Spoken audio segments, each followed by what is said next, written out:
I'm Dr. Scunziano, better known as Dr. Maria, better known as the Om Ambassador, something like that. Anyone here new to our facility? All the newbies are on this? Oh, you got one here. Okay. Hi. Welcome. Are you coming from very local, or did you drive a little bit local? I didn't really put you too far out of your realm, right? Okay. All right. Hope not. Okay. Well, yes, I am about to embark on the talk of my life. Anyhow, you know, for those of you who are usually around, thank you for being here, and for my technical geniuses in the back, Sean and Dalton, and the lovely ladies, my assistants and life coach, and Mary, and thank you for being here. All of you, welcome.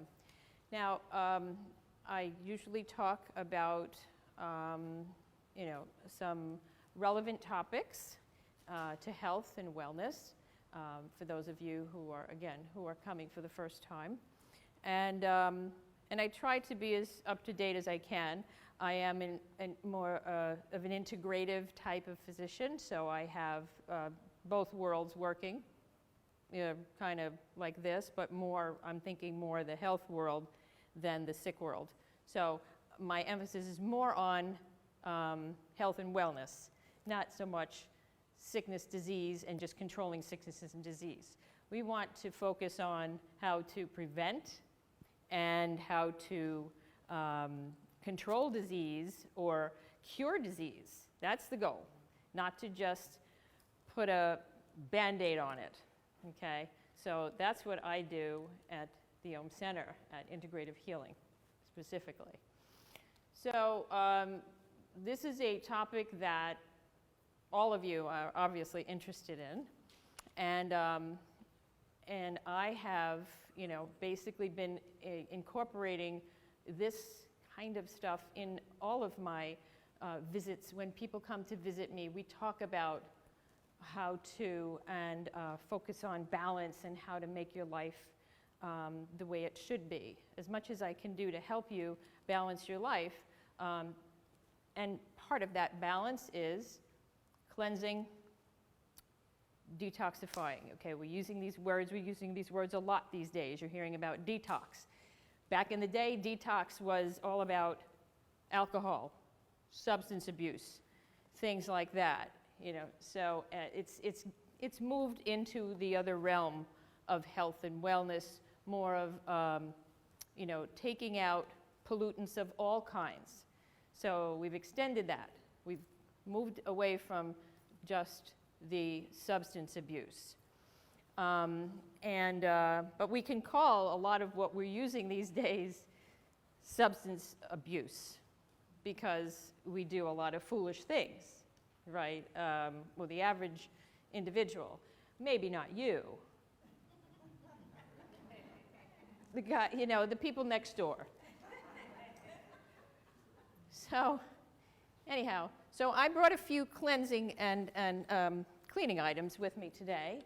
You know, I figured you'd want to see them, you know, because they're going to be used for the body. And I have to thank Natalia, who helped put the slides together for me. I give her content, she brings pictures out, she makes it funny. So before I go any further, I'm going to ask all of you, if you haven't already, and those who know me, they're doing the right thing, put your phone in airplane mode and be cognizant of that, and take care of yourself and your neighbors. Okay? Airplane mode will cut the signal and will reduce the radiation in this room. So I am using some Wi-Fi here, yes, but I have to understand there has to be some kind of reasonable balance between everything. But if we can reduce the radiation, please know that airplane mode is your friend, okay? Live is not. It's just not. And it can do some damage. So anyhow, so these are the things that I'm just going to cover tonight. I cannot cover everything under the sun. I would like to. Hi there. but I can't cover every item of detoxification. We only have about an hour and a half. And people, after a while, I get tired of talking, and, but I can go on and on. I can, and some of you know that. So I'm just going to, kind of define what I'm talking about here. Detoxification, again, I will reiterate what I had said before about what it means and what these other things mean, autophagy and things like that. So you've heard the word. Anybody know what autophagy is? Cell regeneration. Anybody else? Okay. So so it's very interesting, and we have some people to thank for the actual seeing of what autophagy is happening, what it is, and what is happening in the cell. And one of the Nobel Prize winners, Christian de Duve, who in the 1950s found the lysosome and the phagolysosome and all that which helps clean up the cells. So we'll talk a little bit about that. But detoxification as a definition, is a noun that refers to removing poisonous substances.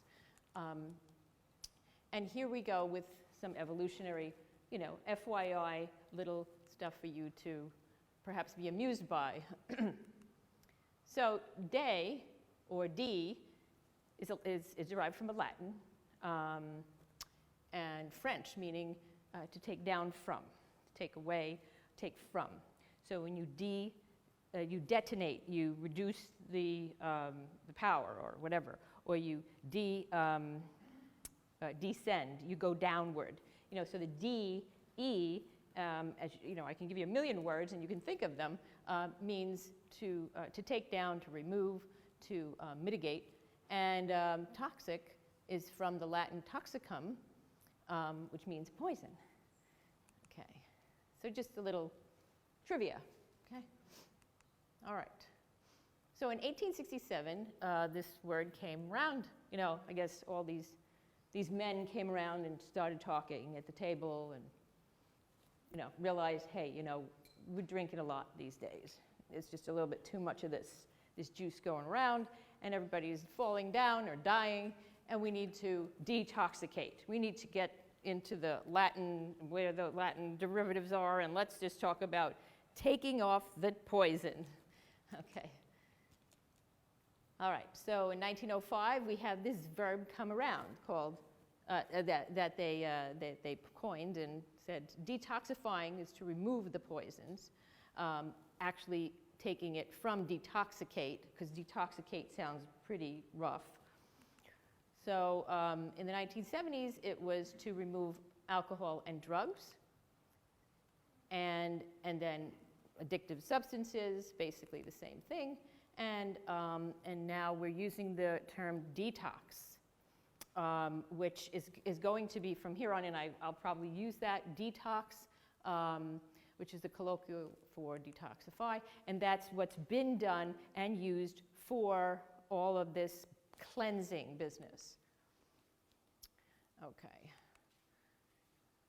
So in conventional medicine, the difference between conventional and health and more health-related field and integrative type things. In convention, pure convention, detoxification uses this term for removal of toxic chemicals from the body in general. It has nothing to do with cleansing and making yourself a better balanced individual and taking out garbage from your body, food and otherwise. It's more of, if there's a chemical bombardment, you've got lead in your body, you were in a lead spill or a mercury spill, oh, we'll do detoxification. That's conventional medicine involvement in detoxification. Pretty much it. Chelation in conventional medicine is the procedure that's done to take away heavy metals. But it's only done probably once in a million. We don't have too much chelation in convention. We do have chelation here, however, and we do it to take out those things, because knowing, in my position, knowing how much lead and mercury is actually in the body, and knowing that I have the capability of doing the chelation here to help clean you out, I don't want to keep that from you. You know, people, as far as I'm concerned, should have a heavy metal evaluation. Every person who goes to a physician should have a heavy metal evaluation through the proper body fluid, urine. And what do you usually have? You usually have from a physician will order serum. Serum does not tell you what your true metal values are. And if you want to help clean up and take that out of your body, you need to know what it is that you have. What is your toxic load? So here at Ohm, we give you the test to take with you and to measure your metal load, and we give you the chelating agent here. So that's the difference between the convention, which I'm part of, and integrative, which I'm part of. So I have that capacity here. So this is something that you just need to know in case you were wondering. And I just threw this in. Conventional medicine, according to the AMA, has a set of rules and uses a language that it defines for the purpose of prohibiting anything outside of its own scripts. Detoxification and cleanses for health and wellness is not part of that, however. All right, so detoxification and cleansing are terms referring to, at least from yours truly, removing toxins, byproducts of poor eating, heavy metals, drugs, alcohol, pathogenic organisms, carcinogenic substances, and other unwelcome materials in the body. Yes? Which conventional medicine is used to detoxify uranium or radioactive material? Which conventional medicine? Yeah. Okay, uranium, yeah, those are, you're hardly ever going to see anybody doing that. And that's hardly ever measured in conventional medicine. I mean, unless somebody is in a plant, a power plant, where uranium is there, and that's just pretty much not heard of these days. But uranium is in the environment, and you can have it building up in your system.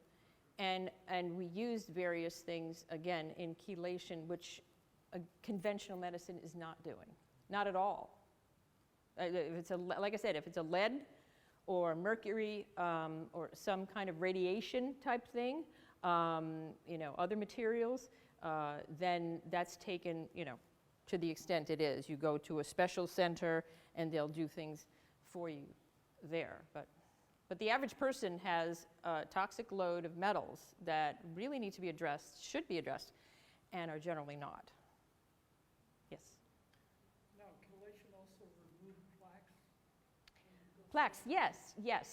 But again, I was going to get to that. Conventional medicine does not recognize chelation in the atherosclerotic plaque. I have seen, working in the field that I've been working in, I have seen it, and as a matter of fact, it has happened here to some of our patients, where I've seen the results, the before and after. The plaque that was there is gone after chelation. But that's not recognized, and it probably won't be by conventional medicine, because it's going to affect the bottom line. Mm-hmm. Yeah. So this is something that, unfortunately, it's not in the know by everyone. But here, when people come to the center and are asking about their health and how to be balanced, how to detoxify, I'll bring up what I have here that can help. And if it involves the arteries, yes, it takes down calcium that's stuck in those plaques and lead. And those are two components that can build up in the artery. So these chelating agents are very helpful. And the good thing is that they're safe. Okay. So we also talk about other things, gallstones and stone flushing. Many people who still have their gallbladder, fortunately, know the flushing techniques, and a lot don't. A lot of people don't know how to flush their gallbladder. We can show you how. It's a fairly simple type of procedure and can work very effectively for stones. I have helped several people in their quest to save their gallbladders. I had a woman who was in the hospital, and we kind of took her out of the hospital, and she flushed her gallbladder to this day, and that was probably 7 years ago. She is free of gallbladder problem. So we, that's part of, again, cleansing and so forth. Gallstones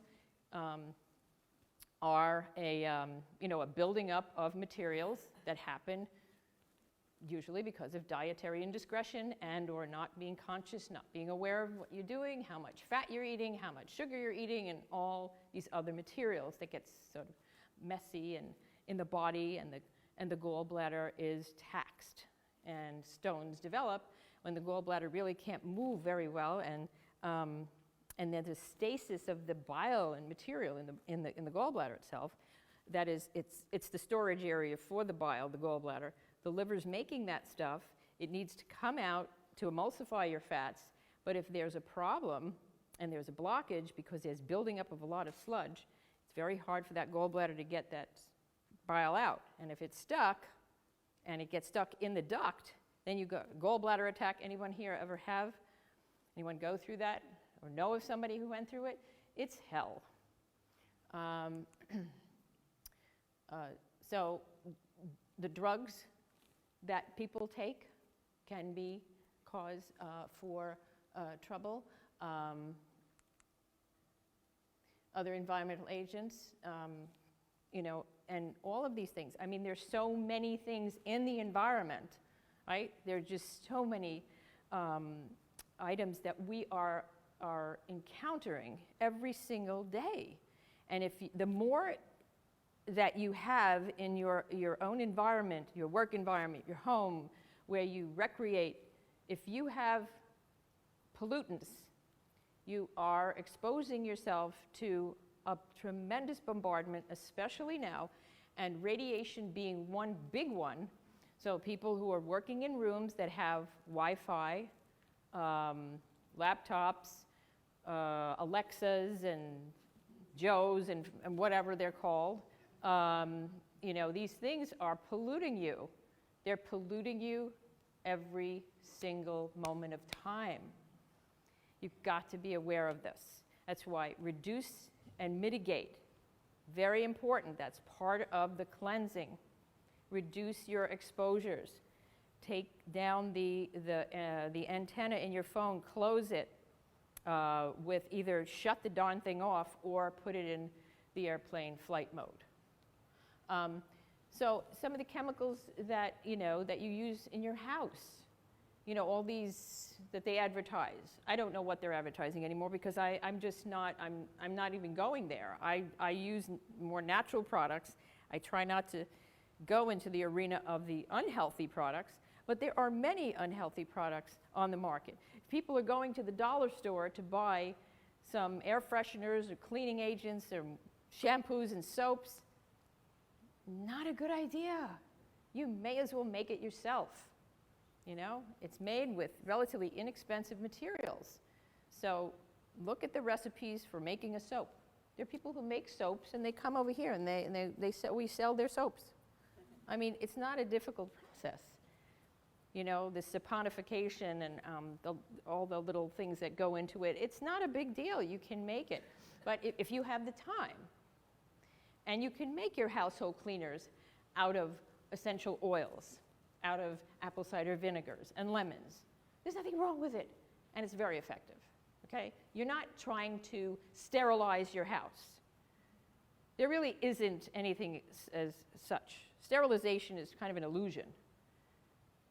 Microbes are living with us, in us, around us, everywhere. We are with them. They're, hosting us. There are more microbes in you and around your skin than you can even imagine, right? Anybody know the amount of microbes that you have in your body? Any idea? When you get into the quadrillions, yeah. Quadrillions, quintillion. So there's, and I'm talking about microbiome, there's a virome, there's a fungome, there's fungi, there's viruses, there's bacteria, there's everything. They're all invisible. And their weight in total, probably about 3 or 4 pounds on your body, in your body. About 2.5 to 3 pounds in your gut. Depending on your size, how big you are, and so forth, it could be more or less. Okay, we are not here to kill these little creatures. They are symbiotically living with us. We have no real right to be killing them. This sidle business, this anti-business, is not a good one. Because the more we do that, the stronger they get. The stronger they get within us and outside of us. But outside and inside are really one. There is no real separation. It looks that way, but not really. Because you are your environment. You eat your environment, you breathe your environment, and it comes in and out. It's in and out all the time. So there's nothing to kill. Killing is violent. I was with my son the other day. I must say this. Remember, Sean? When this lovely creature, he was about that big, he was sitting right there as I was at my desk, and I said, "Oh, hello." He was about that big, and he had antenna, and he was saying hello to me. And I thought, wow, look at that. And I just kind of said, okay, just don't jump on me. We'll be good. And I left, and he just moved over, and he went over to the side of my desk, and he stood to the side of that, and he was literally at the edge here, and he stayed there for the night and the next day. I showed my son, I said, "Sean, come here, look at this." I said, "I got to take him outside. He's been sticking to this desk for long enough." So I swept him in, I put him outside. I can't kill these things. There is no way I can. That thing was so big, and I was like, wow, that is just amazing how that creature's probably been around for a long time. I bet he's been around for 10 years, maybe longer. So we have other chemicals that we're exposed to, okay? So we don't want to kill our little microbes. So we want to protect them and us, and that means doing the right thing. Eating the right foods, breathing the right air, drinking the right fluids, lowering the radiation exposures. The only real radiation we should be around is the sun. Solar radiation is life. It means life. Without it, we are not here. We wouldn't be alive for very long if the sun went out, right? So we need that wonderful star to give us so much to live. So all this other radiation is harmful to us. Please note that and teach your children and your grandchildren. I don't care what they say. My kids are going to hear about it. I really don't care if they complain. They have to know. And so at least 2 out of my 4 are, I think they've caught on fairly well. I'm working on the other 2. You've got to talk to them. You've got to show them by example. You can't be standing there with your phone in your hand all day long and think that your kid or grandkid is going to say, "Oh, I guess I shouldn't use my phone. You're using it." Okay, so we have to be the example. If you're not, don't expect your child or extended family to be doing what you'd like them to do. So we have to remember that. Think of the type of pots you're using in your home. Are they coated? Are they on sale at the dollar store or Target or wherever? Be careful with these coated pots. They may sound like, it's a dream. 5G is a dream, isn't it? No. It's an illusion, and it's dangerous. So pick your pots. Pick your utensils. Plastics should be reduced to a minimum, okay? When you go to restaurants and you can take out and so forth, you know, tell them, please, can't you use something better than styrofoam? You know, we have to think about our environment. The environment outside becomes the environment here. Fragrances, chemicals, be careful with all of these things. Again, if you go to buy a cheap product, it is made, my friends, from cheap stuff. There's no question. You're not going to get anything for $1 that is worth it, really. Not worth it. So please be aware of this. So detoxification also, or cleansing, we're also talking about weight loss. Of course, that's going to come off naturally if you start doing the right things. Okay, so we want to promote our health. So when you want to clean up, or you're really serious about it, it's probably a good idea if you're guided by someone who knows what they're doing. If you know what you're doing, that's one thing. If you don't know what you're doing, please seek guidance. And you know, here at OHM, we are here to help. Diane is doing life coaching. She can help you. I am here to help. Some of you know that who are here, and we'll go over that and we discuss what kind of a plan. And there are those who specifically come in for nutritional planning, and I'll do that. So these are things you have available, whether it's here or elsewhere. If you have the inclination or you know you want to clean up, it's time. It's high time. You need to do it ASAP, because the longer you wait, the more damage that's done. The more damage, and in some cases it's irreparable damage. Okay, so here are some ways that I'm going to recommend.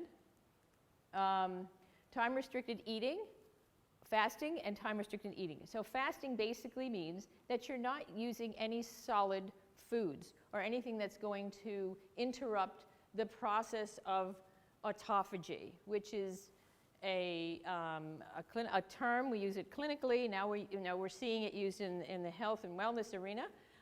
It basically means the cell is cleaning up the cell, and we have trillions of cells. So every one of them is cleaning up debris, anything that may be mutagenic, cancer-causing items, viruses, and so on. The cell is dealing with it. If it's a virus that doesn't belong in the body, and there are viruses in the body, there are plenty.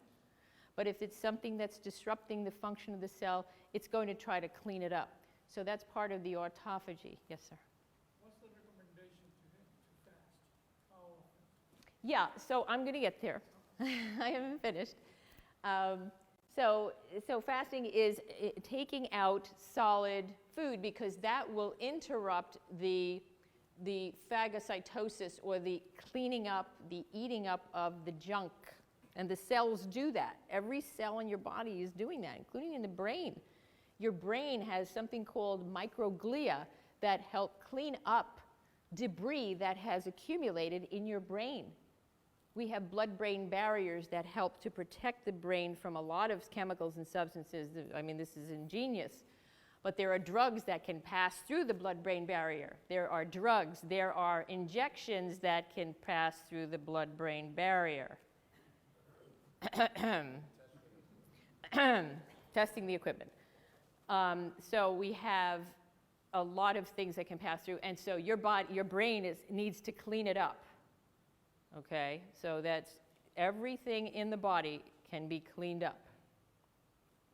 And given the right environment, giving yourself time to clean up. It's like you take time to clean your house, right? Unless you have somebody else doing it for you, whatever, right? Somebody's got to take the time to clean the house. You need to take the time to clean up your house, okay, without anything in it but liquid cleansing. That's what fasting is. You take liquid water.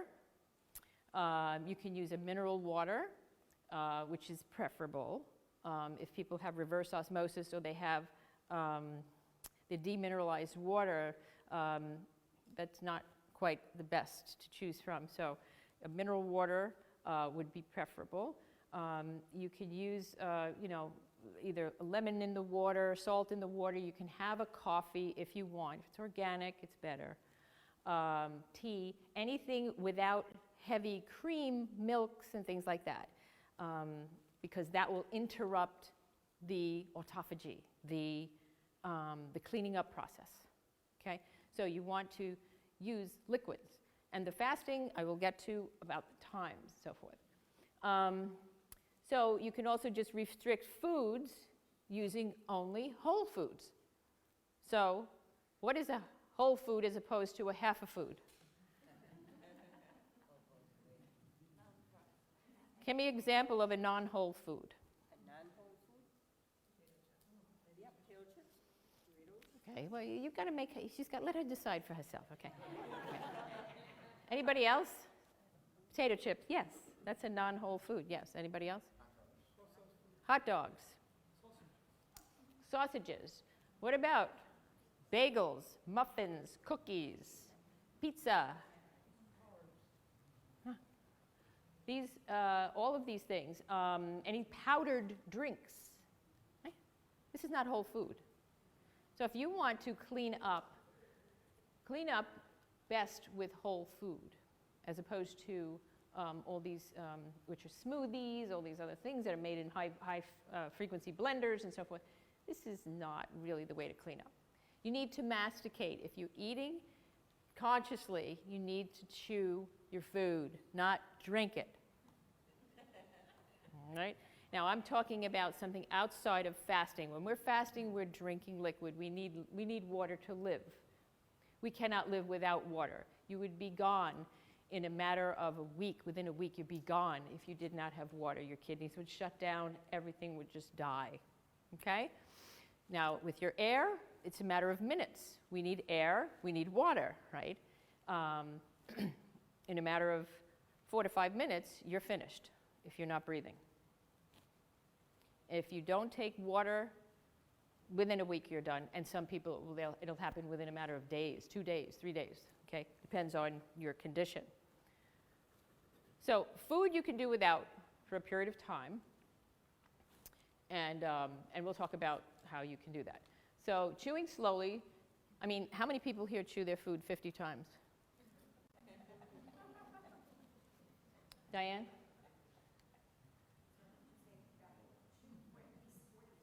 At least 40 times, right? Yeah. What's your average? I do liquids. You do liquids?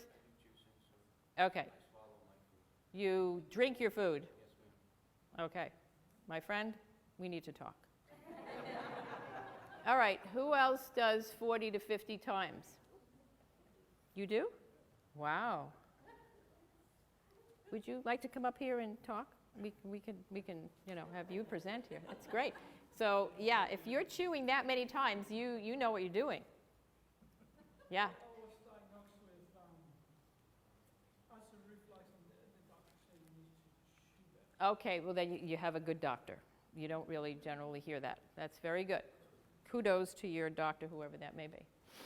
So then there's cleansing of the colon. Now, that doesn't always mean that you have to stick a tube up into your rectum. No, you can do it from above.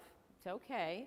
And that means eating foods with fiber. There are countries, there are cultures where fiber is eaten on the order of 80 to 100 grams. What does that mean? People are eating plants entirely. So I myself am a plant advocate, as many of you know. But if you are going to use meat in your diet, you need to know what that means. It's not a simple matter. Meat is, yes, it's protein, yes, it's fat, yes, it has some vitamins in it, and it has some fats, good fats in it, but it also has a lot of bad fats in it. And does anybody know what fat is the most abundant in chicken and in meat, but in chicken, that is not good for you. Anybody?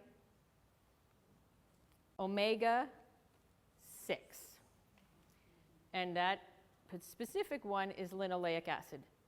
Linoleic acid, omega-6, too much of it will cause trouble for you. So you don't want to be eating chicken on a regular basis. Maybe once a month, or maybe once a year. Better. Same thing, all the birds. Would you eat a cardinal?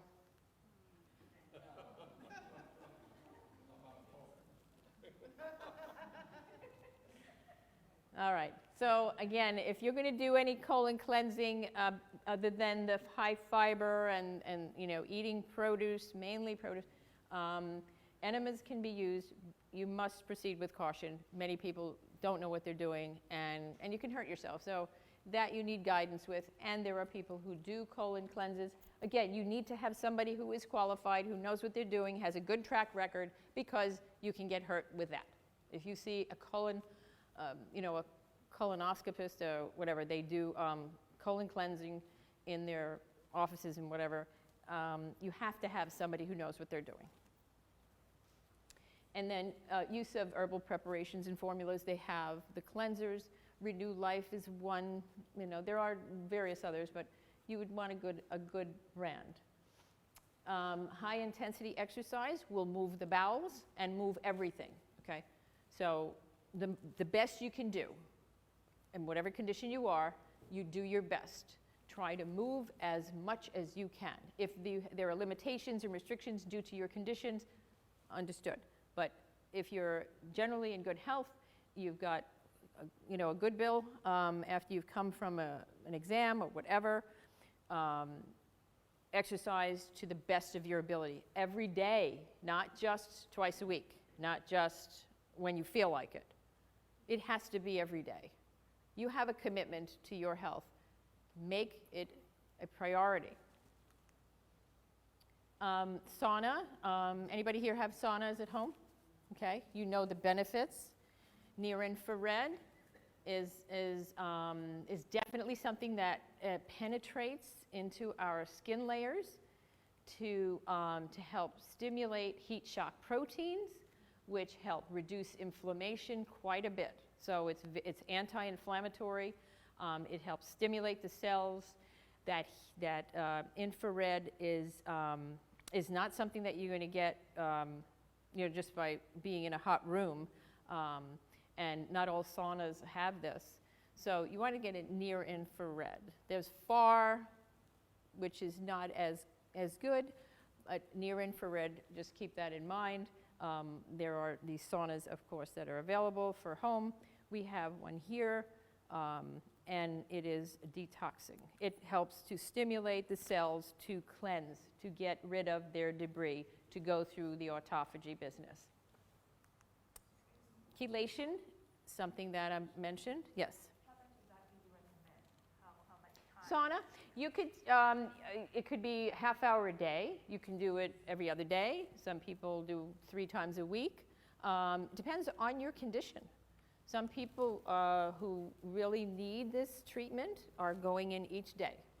And it's a high heat, right? It can go up to 145, 150 degrees. Nothing wrong with that. Again, if you have special needs or you cannot sit in one of these saunas, that certainly has to be considered. Not recommended for little children, somebody who's very fragile, so that would have to be done with discretion. And we can answer questions about sauna anytime. Chelation is another way of cleaning up, because the chelators help grab the metals out of the body, and it comes out through your urine. So most of these metals are going to be excreted through the urinary system. There are some that will go through through defecation. But again, if you're doing the right thing, you have high fiber going, and you're cleaning out that way, great. You clean out through the urine, great. You got it all coming out. So all these things can be done, at various times, and you can coordinate and schedule these things. It's not like you're going to go from the high intensity exercise to the sauna to the chelator. No, we have to schedule things. You know, chelation can be done maybe once a week, once every other week, depending on your condition, your circumstances. Again, consultations I am accepting. People can come in and we can talk about what your needs are. Activated charcoal is one of several that can be ingested, and it's safe, and you could use a capsule a day. Some people use it every day just to keep the junk out. 1 or 2 capsules of activated charcoal is absolutely safe. And then there's bentonite clay, and then there's zeolite. People use apple pectin, you know, various things, which, again, all can be used, and with impunity, no side effects generally.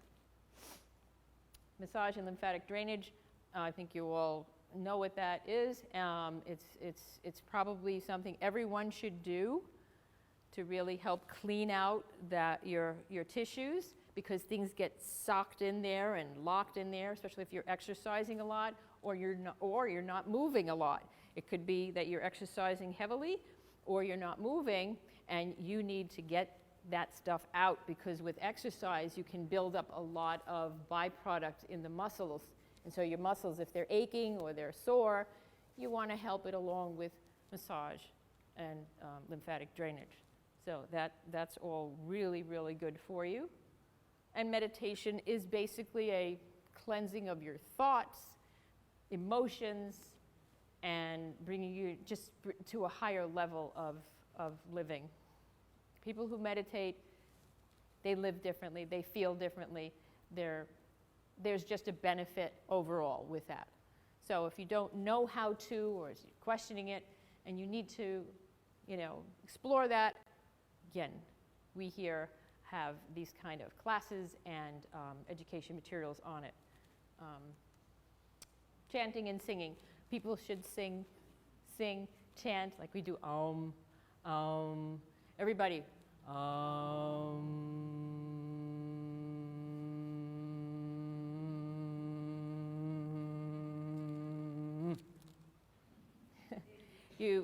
The chanting is vibratory. It helps move things. It helps move everything. It stimulates your cells, right? So if you like to sing, sing. Sing whenever. Sing your heart out. Just sing or chant. Chant anything.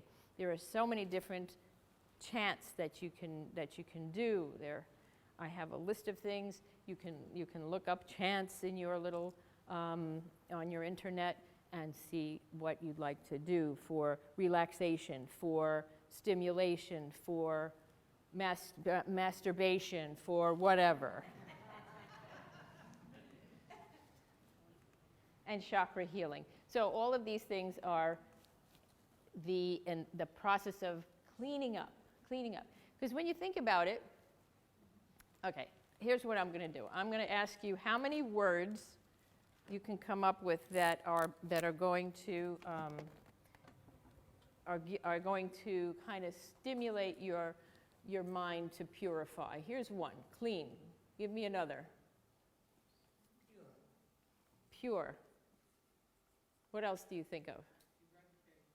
Eradicate. Okay. Say it again. Expel. Okay.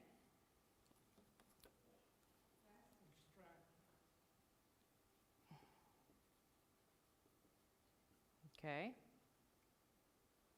So all of these things are basically what happen. I mean, extract is part of a process, but basically these 5 here, you're pushing out, getting rid of, right? Exhalation, right? So the exhalation, EX, the prefix EX means to cast out, right? Exhale. Expunge. So these are interesting, and that's the goal, is to get stuff out, because we don't want to be dirty, but we are. But you and I, we're dirty with all these things that we're exposed to. So, all right, so we have the word clean. What about the word clear? Right? Now, something interesting.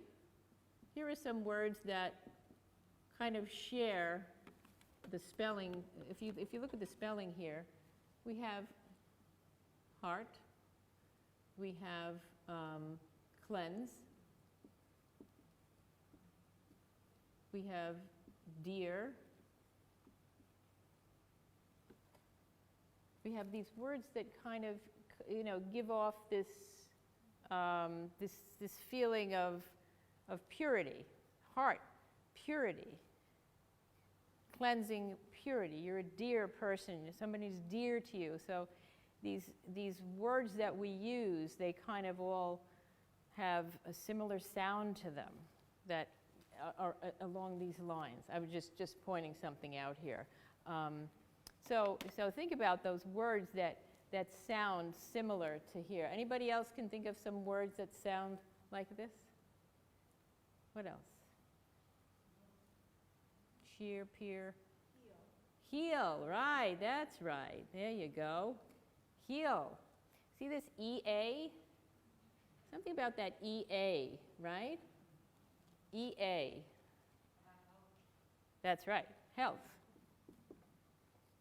Yeah, so you see just adding on another couple of letters.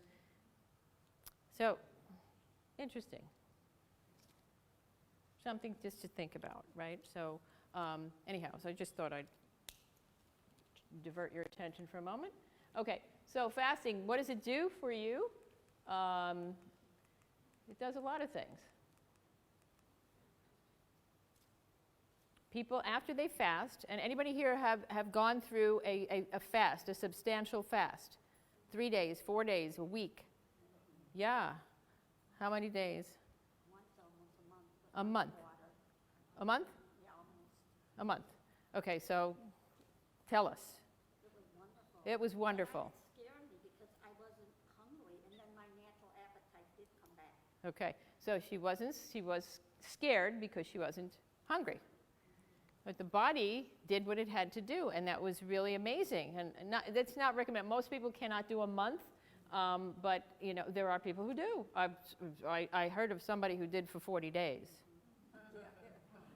Have you heard about the same person? Somebody else? You did. You were here at one other time, right? And you told me you did 3 days. I did it a month. You did a month too? We used the Detox program, talking about activated charcoal, Right. all that. Yeah. Right. And A month. I juiced, yeah. And the first week was hard because I wanted to eat. Yeah. But then after that, what I felt like was lighter, cleaner. And at the end of it, I felt incredible. There you go. So, ladies and gentlemen, these are people who absolutely went through that, and I'm sure they're not telling us stories. These are real people who have done this to clean up, to transform. I'm sure it was transformative. I mean, you just feel like you're in another realm, right? You feel enlightened, you transcend, you go above, you're like another human being. So that's wonderful. I commend you. Yes? I didn't intend to do a month. It was not intended. It just My happened. body. Right. Okay, so yes, so you can survive. Yes, you can live doing the right thing, using the liquids and so forth. You can survive without food. And remember, our ancestors, all way back, there was not always food available. Over here, you can go to any store, any time of day or night, generally. I mean, New York, 24 hours open, right? You've got everything available to you all night long, all day long, and this is crazy. This is absolutely crazy. The convenience has destroyed humanity. Convenience has destroyed us. It's ludicrous. How could we really learn how to live and appreciate life if everything is just there and handed to you? You don't have to work for it. It's there. It's all there. kids of today, unfortunately, they're not seeing what the kids of 100 years ago went through and hundreds of years ago. The hardship, the work ethic. Where did it go? I don't know. But we have to worry about now and to do the best we can. We won't dwell on all of these negative things, but we want to have all of these things, and that can happen when you make really good choices. And fasting is one thing that helps. And through that process of the autophagy, you're going to see that happen. So here are some ways to fast. Somebody was asking me about this, about the hours and all. So for a beginner, somebody who's not really used to cutting back on or restricting the eating time, you think about there's 24 hours in a day. So on 12, off 12. That's pretty much, that's about what most people are doing anyway, but some people are eating straight through until midnight. So that's pretty bad. And then they get up and 6 o'clock or 7 o'clock eating again. So that's not good. You don't want to have the reverse, that you're eating like 16 hours and then off 8 hours. No. So you want to, as you go along, you can then reduce the time that you are eating. So you're restricting the eating time versus the off time, the fasting time. And somebody who does like an 8-16 is doing fine, and 6 and 18 even better. The less time you're spending in eating, the more time in cleaning up and utilizing what you already have in your body, because most of us have more than we need. The 4 and 20 that's really being strict. And some people can do it, not everybody.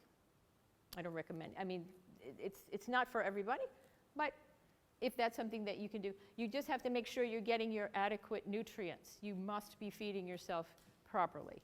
So if you're eating within a 4-hour time period, it's a lot of food within 4 hours. So you want calorie-dense foods, but again, that means a lot of fat. And some people are doing that. They're doing fat, which is the keto way. I'm not quite recommending that. To me, that's not balanced.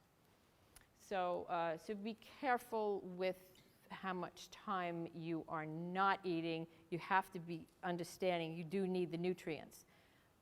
Fasting in either an 8-16 or a 6-18 is reasonable for the average person. If you have diabetes, if you have other conditions that would preclude this kind of stuff, that's different, and it can be modified. Yes, ma'am.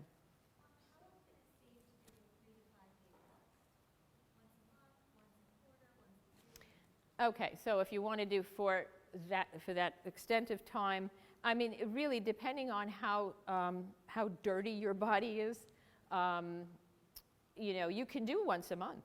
You can, but most people don't. They'll do, but if you do it once, you may find it's very interesting and exciting and helpful, and so you may want to. So it really depends on your needs and how well it makes you feel. As long as you can maintain your nutrient content, you can do it once a month, generally without a problem.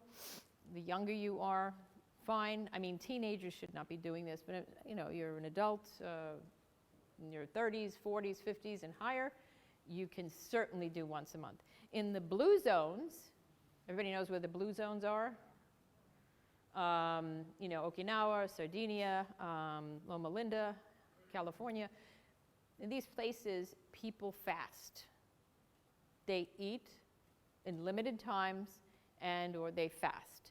And they can fast as often as, once a month or whatever, if it's a prolonged period. But they fast.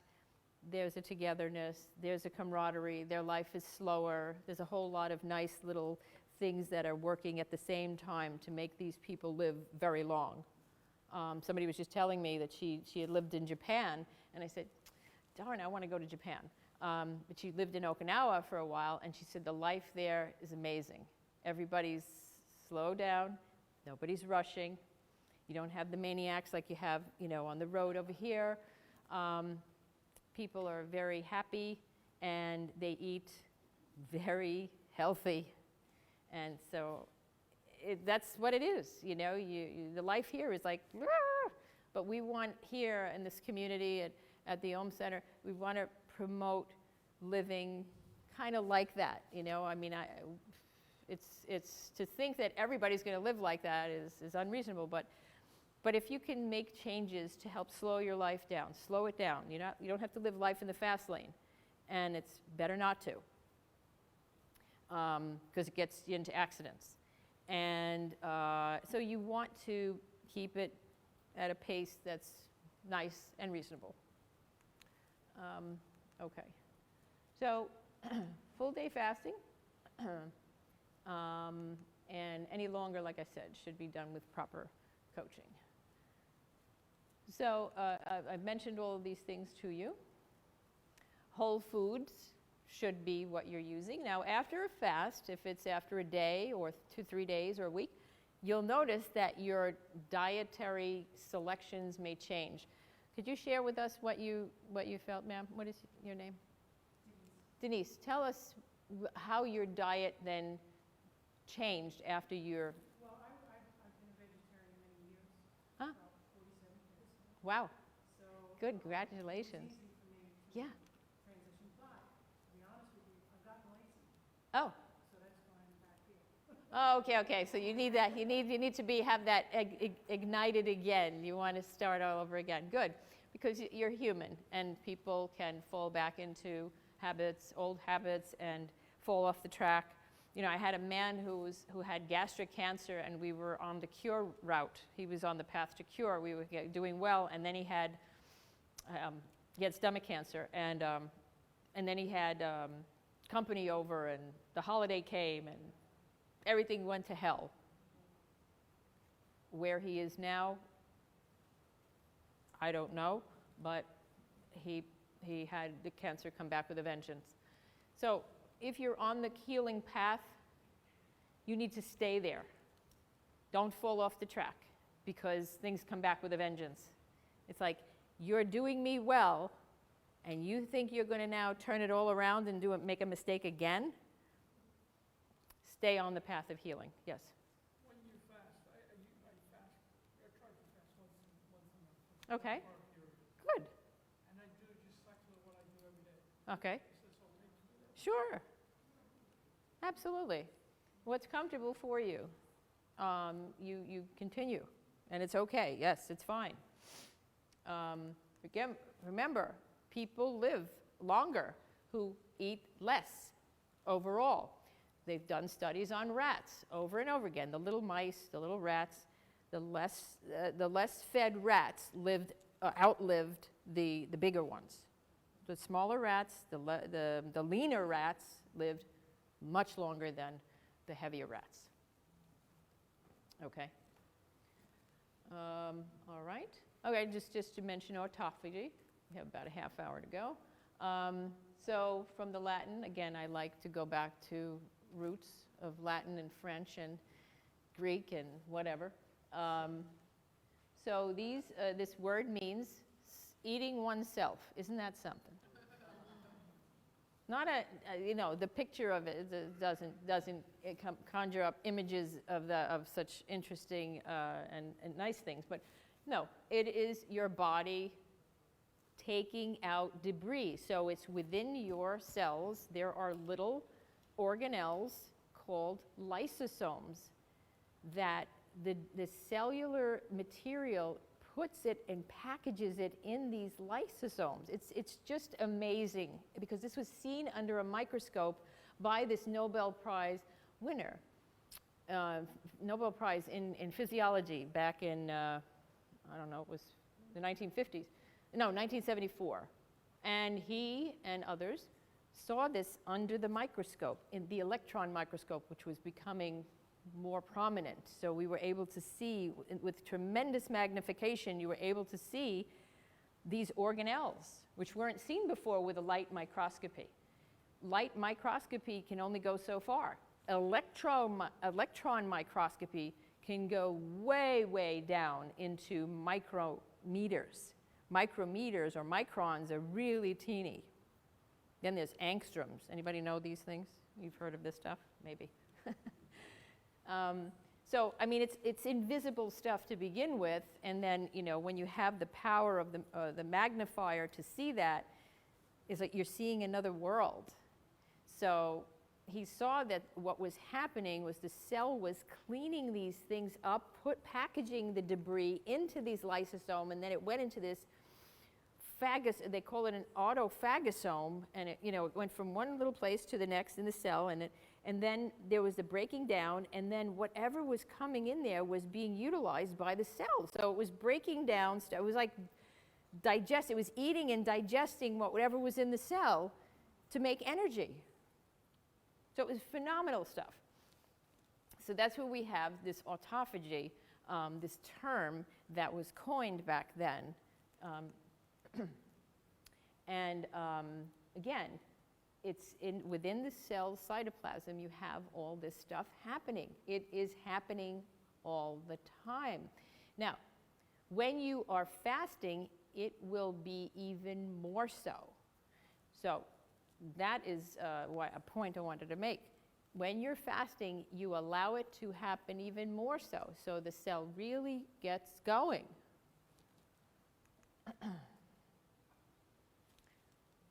All right, so that's autophagy. So they're reusing whatever. It's kind of recycling, if you will. The body knows how to recycle. Things are recycled all the time. You know, your bile salts, your fatty acids, things are recycled through the body all the time. But if you have too much stuff in there, it gets kind of clogged up, backed up, and things slow down. And you don't want that. You want the flow of life, the chi, the prana, to come through all of your organs and through your bloodstream in an unobstructed way. The more junk you put in, the more likely you are to obstruct your life pathways. So if we have a dysfunction of autophagy, as is seen in a lot of diseases, these are just some things I'm mentioning, there is a breakdown, there's a problem in cleanup. Remember I said about the microglia and the things that help clean up the brain cells. If there's a dysfunction in that, we have things like Parkinson's and dementia, and breakdown in your ability to cognate. So, and dysfunction will occur through various means and mechanisms. Now, you all know glyphosate, right? You know what that is? Roundup. Yes? Bad word. Bad stuff. Don't use it. Don't ever use it. And if you know anybody who's using it, tell them to stop or take away their visiting privileges. You don't want Roundup. It is poisoning our bodies, and it is now associated with many conditions, including Parkinson's disease. It's getting into the brain, yes. So if your brain is not able to clean up, you've got a problem. And if you have that chemical in your body, you've got a problem. Glyphosate is causing major problems. And if you read any of the material by Dr. Stephanie Seneff, she is an MIT scientist. She has done a great deal of research in glyphosate, and she wrote a book called Toxic Legacy. You might want to look at it. It's important and it's relevant to your life. Okay, so let's move along here. So when there's the absence of the food, the digestive tract, you're going to go into more autophagy. And it's about the 16-hour mark that things really pick up, the autophagy. So that's why, you know, when you're doing like the 8-16, that's pretty good. Or if you do the 6-18, I think it's 6 and 18, right? 6-18, that's even better. So if you eat within a 6-hour period, so say you're eating between 11 and 5, that's not unreasonable. But if you're trying to eat between 2 and 6, it's a little narrow period. But if you can do it, that is up to you. Now, that is not to say you can't have a little something later, you know, something light in the evening.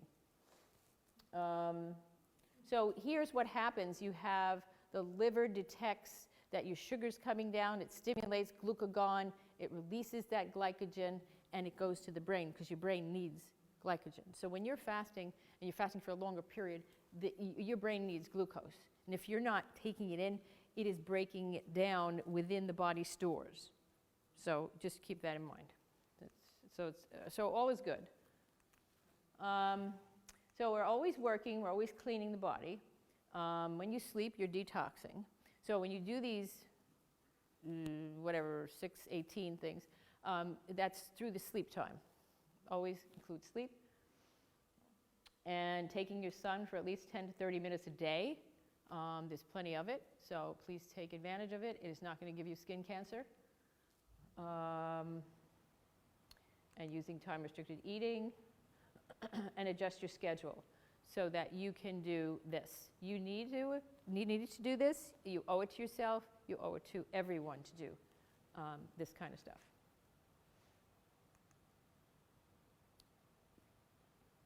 So again, we have this here at the center. You can have your urine checked if you are interested in your heavy metals. And your minerals can also be evaluated. We do have the 2 tests that are readily available. There are other tests. It's up to you if you want to have other things done. You can have stool analyses. You can have saliva tests. We do all that stuff, or we can send it out. And that is entirely up to you to look and see what you may be deficient in, what you need to clean up, and so on. As far as when and how to do the chelation and all of this, you can come in generally weekly, every other week, monthly. Some people come in, they'll come in every few months to get a boost or to do a cleanse. You know, because usually with the chelation, I'll give you nutrients.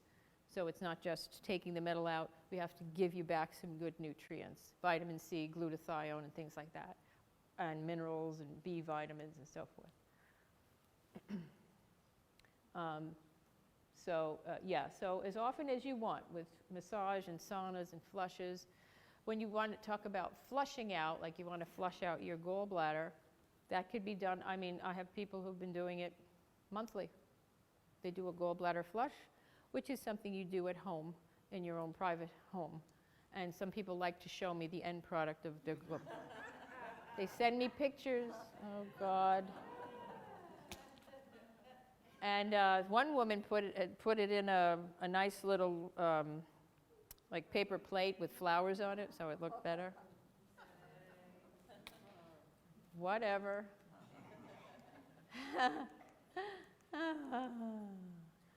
All right. So I'm going to be finishing up here. So you know, I don't have to tell you how toxic we have become. If we go back to the early 1900s, it was a lot different. 100 years ago, it was different. And toxins started after we come into the wars. Now you got wars coming, and more junk is coming after World War II, and it just kept getting dirtier and dirtier since then. And Vietnam and so forth. So keep in mind, we are chemically intoxicated, no matter what. We are all victims of this bombardment, but at the same time, we are perpetrators because we've allowed it and we continue to allow it. So unless you and I do something about it, nothing gets done. The companies continue to steamroll us. If you want 5G, you got it. Nobody's arguing with you as far as the industry is concerned. Do I want it? Not at all. Do I want 4G? No. I don't want any Gs. I don't want any Gs. I mean, I'd rather use a walkie-talkie or smoke signals. Hello, I'm here. You know, come, I need your help. We really have to get smarter because, I mean, I'm here as a voice. For whatever reason, I'm doing this. I don't know. I haven't taken a vacation in so long. I don't even know what that is. I just keep talking and talking. My throat is about to give, but I don't mind. I'm here because I need to be speaking. Because I don't know about any other doctors who are speaking around here. You know, I don't like the fact that you know, I'm probably the only one who's doing this.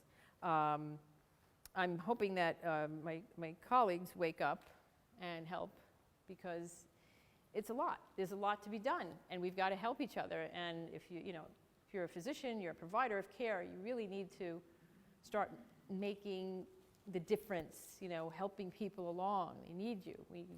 They need us. So you know, I'm here to bring this out to you. It's a real thing, but there's help. You know, if you're having problems, you're struggling, you're not able to figure it out, you don't know what's going on, you don't feel right, something's up. We're here. We're here, you know we're here. And I'm not going anywhere. They're holding me down. I'm being held. I can't go anywhere. So yeah, so you have to know that these industries, and again, my next talk will be about the industries and pass it along. We're going to have fun talking about certain things next time. Okay, this is something that can be lost if we don't wake up. I'm not talking about woke, whatever that means, you know, it's just too weird. I think of woke and like. I don't like both those words, because like my son keeps saying the word like. I don't know. Do any of you suffer with the same problem at home? You know, it's like, you know, it's like everything is like. Can you stop using that word? It's a filler. It's filling in for every other word. You know, and kids now, that's what they say. Like, everything's like. It's like, you know, it's like this and it's like that, and like life is okay. Like, you know. Ugh. So we need to protect our sovereignty. We want to be strong and healthy and courageous and do something for the generations to come. We need to be here for them. If this system doesn't detox itself, it needs to self-destruct. That is the at-large powers that be, whatever. We've got to be really mindful of this. You know, there's a lot of stuff happening, and to be living with your head in the sand or under a rock or doesn't involve me, this is the wrong attitude. We need to help each other. On Tuesday, I'm going to take the day to go to Tallahassee. Anybody else want to go? March 7th, they are having a health freedom movement. People are going up to Tallahassee to kind of bang on the legislature's doors to really stop mandates. And because, yes, so the mandates are going to expire. The ban on the mandate is going to expire soon. So it's up to us to shake these legislators and tell them we don't want to be coerced and forced into anything. So if you care about your medical freedom, you need to support these movements and or participate, whether it's healthfreedom.com, whether it's Children's Health Defense, whether it's FLCCC or Green MedInfo and the Bollingers and whomever, all these people who are trying to protect us. They're working hard 24/7. 24/7. I kid you not. I know what they're doing, and it's really hard work. Environmental Health Trust, to help protect us against the radiation, fighting the FCC, who doesn't want to budge as far as radiation is concerned, and your protection. They don't care about your protection. They don't care about our health. So, so when there's anything that you can participate in, please do.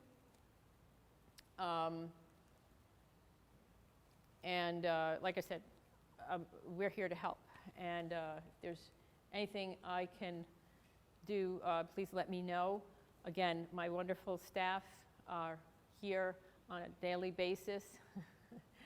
And if I'm not here, I might not be here half a day or one of the days of the week. 1.5 days of the week I'm at my other office, but I'm here most of the time. Any other questions that you may have? Yes. Yes. First one is, how often should someone get tested for metals? For metals? To be tested for metals, how Yes. often should you be tested? I think everybody should be tested at least once a year. And if you're going through chelation, if you're doing a chelating thing, I would say, if you do it initially, you have a certain metal load, I would say probably in 6 months or so, have it checked, rechecked, so that we can see what we've done. And if you're coming, weekly, I would say, yeah, by the 6-month mark. If you're coming monthly, sometime during the year, between 6 and 12 months, then you can have it rechecked. But you don't have to keep going. And if you're on a program of chelation, you are probably going to also be using other means and methods to help keep yourself clean and avoid the metal loads. If you have, of course, amalgams in your mouth, they need to come out. That's kind of a no-brainer. If you, again, I didn't mention that, if you have amalgams in your teeth, in your skull, in your brain, whatever, all of this area, they need to come out. If you want to be better, if you want to clean up, please get those metals out of your mouth. There are some dentists who are doing that. Beata Carlson is one in Clearwater and St. Pete. We utilize her services. My son has been to her. So you should have your metals checked at least once a year. Through urine, not through serum. Serum will tell you nothing. If you get that serum thing, you ask your doctor, oh, can I have my heavy metals checked?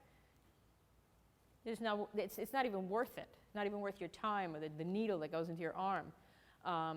It's usually it'll come back normal. Serum is not the test or not the body substance to use. You do need something that will give you true values, and the urine will be probably your best. If you can get whole blood specimen, and your average doctor around here does not do whole blood, that's another possibility. And you can do that through ordering tests. You can do that online, but they'll tell you how to do your blood, whole blood specimens, but it's not so easy.